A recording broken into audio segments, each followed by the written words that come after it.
हे सगळं. पण मला पुढचा प्रश्न तुम्हाला या संदर्भातला विचारायचा आहे की चाणक्य असा मगाशी तुम्ही उल्लेख केला अमित शहा यांचा, महाविकास आघाडीचे चाणक्य म्हणून शरद पवार यांच्याकडे पाहिलं जातं. कोणत्या चाणक्याची रणनीती कुणावर जास्त भारी पडली?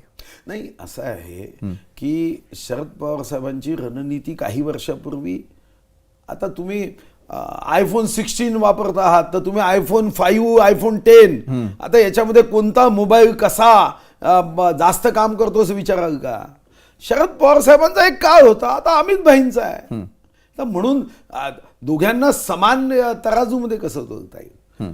आज अमित भाईंचा या सर्व काँग्रेसच्या जी काही मॅनेजमेंट असायची, काँग्रेसचं राजकारणामध्ये स्किल होतं, तर कधी कधी शेर को भी सवा शेर मिळता है ना. म्हणून अशी तुलना करता येत नाही की बा शरद पवारचं काय ते एवढंच आहे. शरद पवार साहेबांची रणनीती ही वर्जन 10 आहे, हे वर्जन 16 आहे, एवढंच आहे.